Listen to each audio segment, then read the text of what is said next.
Good morning, Dr. Roger. How are you? Hi, I'm great, Shankar. How are you?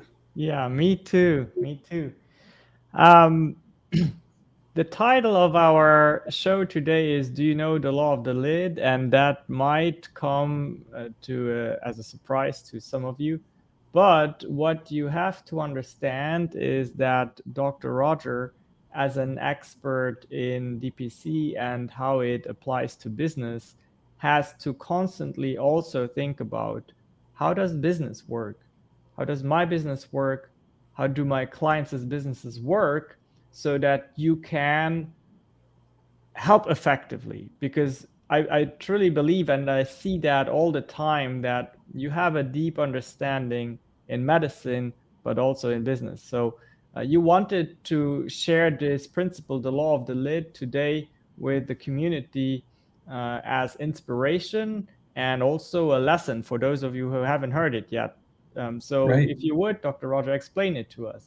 Very good. Yeah. So, a couple of weeks ago, um, Deborah Maldonado, our chief administrative officer, was having a leadership meeting with some of the staff in the clinic, which she does every few weeks. And they are reading a book by John Maxwell, 21 Laws of Leadership.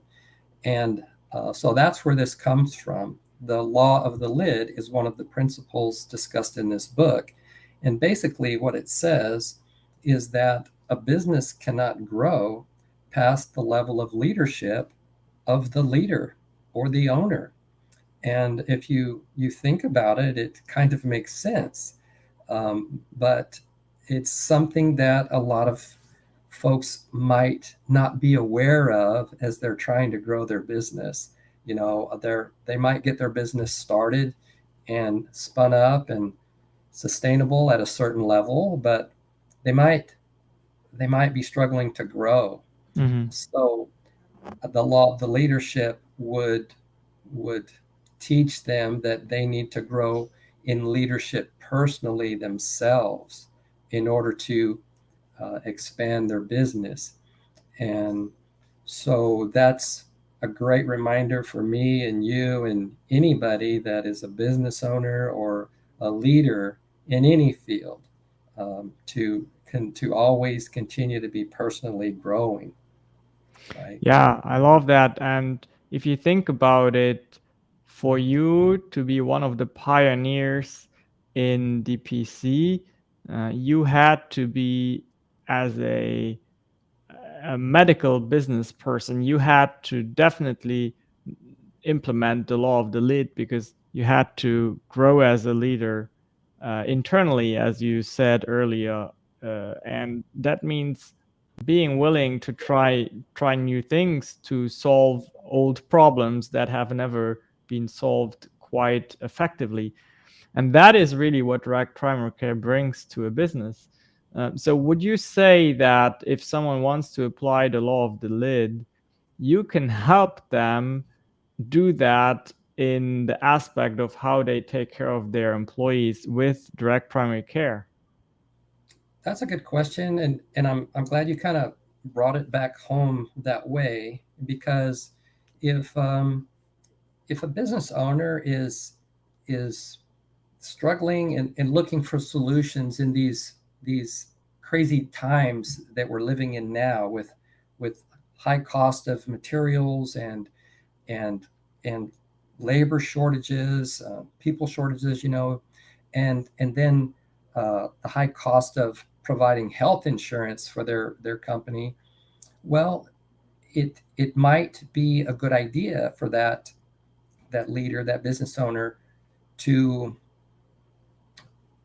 take a look at direct primary care, direct contracting with a clinic, to as a way to kind of look outside the box, and so there's leadership involved in looking outside the box and doing it Absolutely. properly and doing it correctly. And we've talked about this before, how in order to do that, you don't do it carelessly or recklessly, but you take baby steps, and you make sure that your people are going to be taken care of, that your workflow is not going to be interrupted, but you do, for example, a beta test, or you build this relationship here, or you learn more something about this over here. And so I'm there to help business owners do that here locally or anywhere. I'd be happy to help show how those baby steps might look, and show examples of what we're doing with other companies on the benefits and value that they've realized from direct primary care, whether it's just economically or with clinical outcomes. Yeah. Yeah, and I love this concept of the calculated risk, because that means you extend your leadership in a not careless way, in a calculated way. And in order to have calculations, you need to have data. And luckily, you have at this point enough data to show that very likely the risk of implementing direct primary care into the business is very low, because you have a track record at this point of helping employees with better access, quicker access, more affordable access, and also it has a huge impact on the company's financial sheets, of course, in a Now, positive way. another thing comes to mind that I was taught in medical school.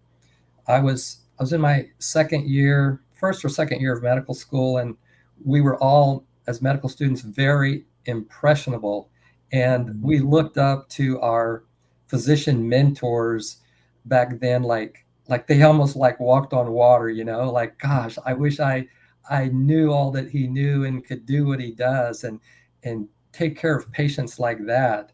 And so one of these mentors, he said, when the student is ready, the teacher will appear. And so if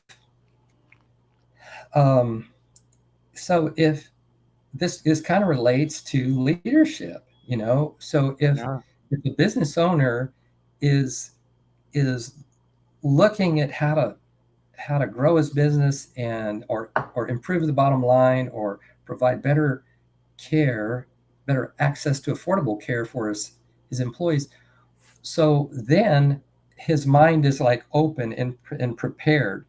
And so I would submit to our listeners that in that state of mind, they're open to hearing about direct primary care. And so their mind has, in effect, been prepared.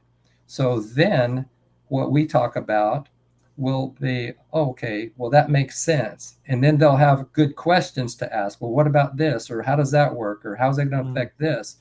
And then we can address those issues. So there you go. When the student is ready, the teacher appears. Yeah, love it. And I mean, what an opportunity to work with a doctor and a medical team that is willing to apply these principles to their business and yours. I mean, I urge you, reach out to Dr. Roger, reach out to his doctor program liaison, ask how this can work in your business. Ask, what does a baby step look like for me today?